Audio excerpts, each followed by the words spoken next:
Hi everybody, this is Jana from the blog Lucy and Matilda, and I have with me today my daughter Ruthie. This is my youngest daughter. Today we're going to do some projects that are fun to do with your kids. So I picked out 3 different ones that I want to do. Okay, the first thing that we're going to make is homemade Play-Doh. Now I used to make this for our kids like countless number of times, and I tried to find the original recipe that I used for them. And there are 2 recipes, one on top of each other, in this book called Farmhouse Cooking, which is it's a Mennonite, Canadian Mennonite cookbook, which I use quite often, as you can tell. And we will make one of the recipes because for sure both of them work. They basically have the same stuff in them. So we're going to add 1 cup of flour and 1/4 cup of salt. I don't think this is the one we used, but this one will be just fine. Because I think the other one had more salt in it, but that's okay. There's 1/4 cup of salt. You can put it in. Okay. 2 tablespoons of cream of tartar. So I will, oh goodness. I'm gonna have to open up the whole thing here. And we'll just try and get it. 2 tablespoons. 1. That's about 2 tablespoons. And we need a spoon. Here's a good spoon. 1 tablespoon of oil. You want to measure that? Sure. And it calls for those Kool-Aid packets. Now maybe where you are, you can find the Kool-Aid packets, of course unsweetened, but they give like this really pretty color and also smell to the Play-Doh. And all I could find, because basically all I could find at the grocery store was this liquid Kool-Aid, or you squirt it into the water and then you add sugar to it. So we're going to use Crystal Light because it has no sugar in it, and it will smell nice, and I think it will be a nice color. So I used, what did I use? Dark cherry pomegranate. So we'll put that in there too. 1 packet. Oh, that's going to be pretty, hey? And 1 cup of water. And we'll take it to the stove. Cook it over medium heat for 1 minute. Okay, we cooked it for 1 minute, and it's really, I'll take it out. It's really stiff. So just sprinkle that with a little bit of flour. And Mommy will put the Play-Doh. Look how well that turned out, and you should smell it. The coloring is actually, believe it or not, this is better than Kool-Aid. So if you want to use Crystal Light, that works just fine. You haven't had Play-Doh for a long time, have you? No. Okay, that's most of it. Now, what you do is just sprinkle a little tiny bit of flour. Is it really hot? Can you feel it? It's just warm. Okay, then you can knead it for a little bit. Do you remember how to knead? Like Yeah. you fold it in half, yep. Fold it in half and push.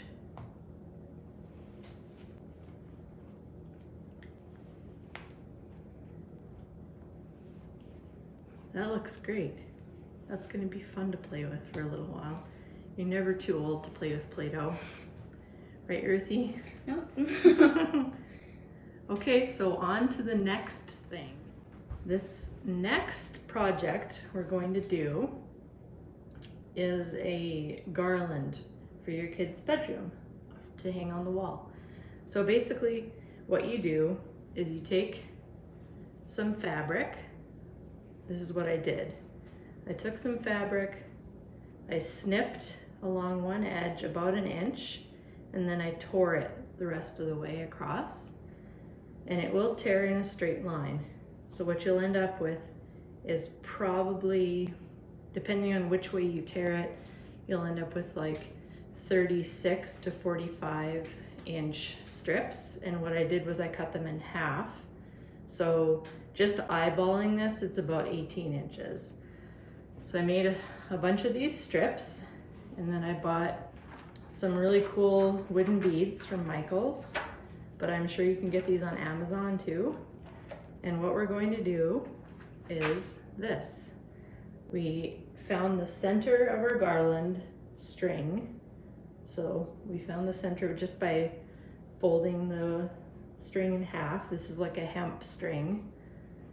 And what we did was, I'll show them first and then we can take it off. It's a little bit messy. You might have to pull some extra strings off from the fabric, but that's okay. Now let me see if I can remember how to do this. It's over the top, you fold it in half with the fold facing you, and you bring the two ends under the hemp string and pull them through the hole, and then you get your partner to hold the string and you pull it snug. So then you end up with kind of like this little tie that looks really neat in the front. Now I'm gonna undo this, and what we're gonna do is what I have planned anyway. We might change our minds, right? But Ruthie had picked out some pretty beads, so, oh dear, messy. So basically you're gonna add a few wooden beads, maybe 3 on each side, and then make a cloth tie so that as you go along, it's kind of the same, symmetrical. So I'll start on this side and you start on that side. I'm just gonna pick, what colors are you picking? Just all light or light, dark, light? I wanna follow what you're doing. Dark and then light and dark. Okay. So we string the beads on. Oh, this is gonna be so cool. This is gonna look pretty in your room. Do you want it in your room? Okay. So you put 3 beads on, and then, what did I say? Lay it on top? Yep. With the fold facing you, and then you tuck the ends under and through the hole, and then you get your partner to hold Just like that. hold it while you tighten it. Awesome. Okay, whoops. There. Now you have to hold mine, or you can pull. I'll hold it, you pull. Okay, and then stick it over there. Okay, what are we gonna do now? The same. The same? 2 darks and a light? Okay. We'll just show you one more and then we'll go on to the next project. We'll show you what it looks like when it's done. Hanging on the wall. And because we're renting, we're gonna use washi tape to hold the garland to the wall. Washi tape is actually pretty strong, isn't it? Like it holds, does it hold up Leah's records on her wall? Yeah. Actually, no, never mind. No? She has holes. Oh, she already had holes in her wall, so she used a, whoops. So lay it on top of the hemp string with the fold facing you. Bring the tails underneath, up through the hole, and you can do it on your own if you hold both ends of there. Both ends of the, what's it called? Hemp. Okay.